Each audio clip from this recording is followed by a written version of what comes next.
প্রকৃতি তার প্রতিটি সৃষ্টিকে আলাদা আলাদা বৈচিত্র্য দিয়ে সাজিয়েছে, কিন্তু কিছু প্রাণী যেন তৈরি হয়েছে প্রচলিত সব নিয়মের বাইরে গিয়ে, যারা কখনো বৃদ্ধ হয় না কিংবা যারা অঙ্গ হারিয়েও আবার ফিরে পায়।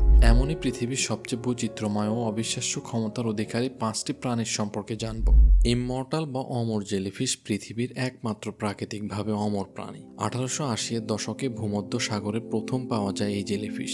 তবে এর অমরত্বের গুণটি 1990-এর দশকের দিকে আবিষ্কার করেন বিজ্ঞানীরা। একে অমর বলা হয় কারণ এটি বয়সের কারণে মারা যায় না। এটি তার জীবনচক্রকে বারবার নতুন করে শুরু করতে পারে। অধিকাংশ প্রাণীরা জন্ম হয়ে বড় হয় এবং বয়স বাড়ার সাথে সাথে বুড়ো হয়ে মারা যায়। এটি অন্যান্য প্রজাতির জেলিফিশেরও জীবনচক্র।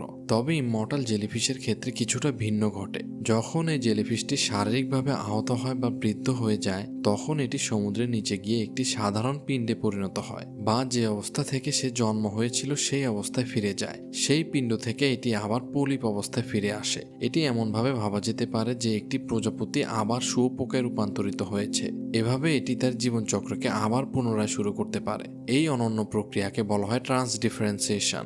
একটি পূর্ণাঙ্গ ইমমর্টাল জেলিফিশ আকারে মাত্র 4.5 মিলিমিটার হয়, যা একটি আঙ্গুলের নখের সমান। বিজ্ঞানীরা এই অবিশ্বাস্য জেলিফিশের দেহের জিনগত গঠন ও ডিএনএ মেরামতের পদ্ধতি নিয়ে গবেষণা করছেন। এটি ভবিষ্যতে ক্যান্সার চিকিৎসা বা মানুষের বার্ধক্য ঠেকানোর ক্ষেত্রে বড় অবদান রাখতে পারে।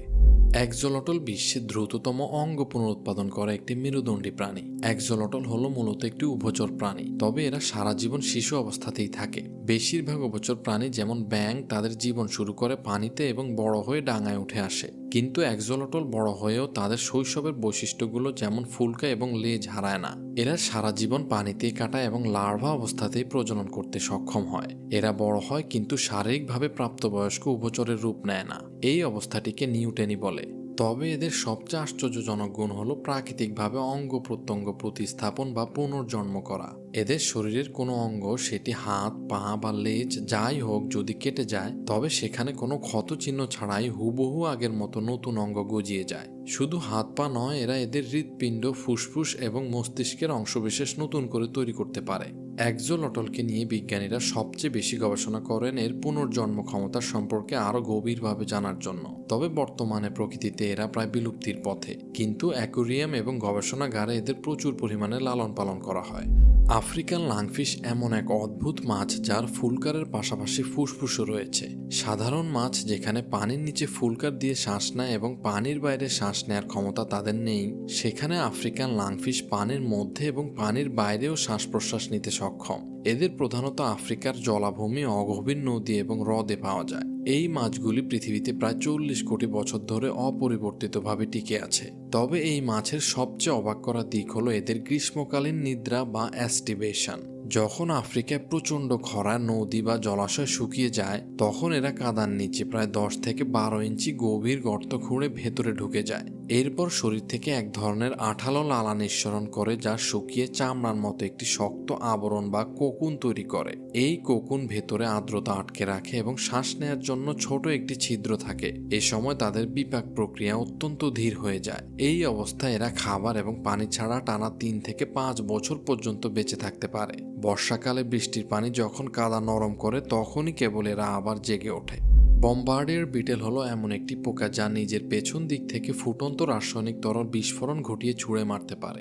এই পোকাটির পেটের ভেতরে 2টি আলাদা থলি বা চেম্বার থাকে। একটি চেম্বারে থাকে হাইড্রোজেন পারঅক্সাইড, আরেকটিতে থাকে হাইড্রোকুইনন। যখন কোনো শিকারী প্রাণী একে আক্রমণ করে, তখন বিটলটি এই 2টি চেম্বার থেকে রাসায়নিক পদার্থ একটি রিঅ্যাকশন চেম্বারে পাঠিয়ে দেয়। সেখানে বিশেষ এনজাইমারের প্রভাবে মুহূর্তের মধ্যে একটি রাসায়নিক বিক্রিয়া ঘটে।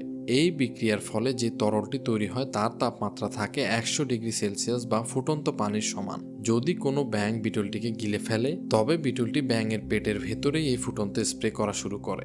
অসহ্য যন্ত্রণায় ব্যাঙটি কয়েক সেকেন্ডের মধ্যে বিটলটিকে মুখ দিয়ে বাইরে ফেলে দিতে বাধ্য হয়। অ্যান্টার্কটিকা বাদে বিশ্বের প্রায় সব মহাদেশে এদের পাওয়া যায়। এরা দিনের বেলা কাদা বা পাথরের নিচে লুকিয়ে থাকে। স্টার নোজড মোল হলো একটি ছুঁচো জাতীয় স্তন্যপায়ী প্রাণী যা মাটির নিচে থাকে এবং নাক দিয়ে শিকার শনাক্ত করে। এটি এই প্রজাতির অন্যান্য প্রাণীর থেকে দেখতে কিছুটা ভিন্ন। এর কারণ এদের অদ্ভুত দেখতে নাক। এদের নাকের ডগায় 22টি গোলাপি রঙের সুঁড় বা টেন্টেকাল থাকে, যা দেখতে একটি তারার মতো। এই কারণে এদের নাম স্টার নোজড মোল।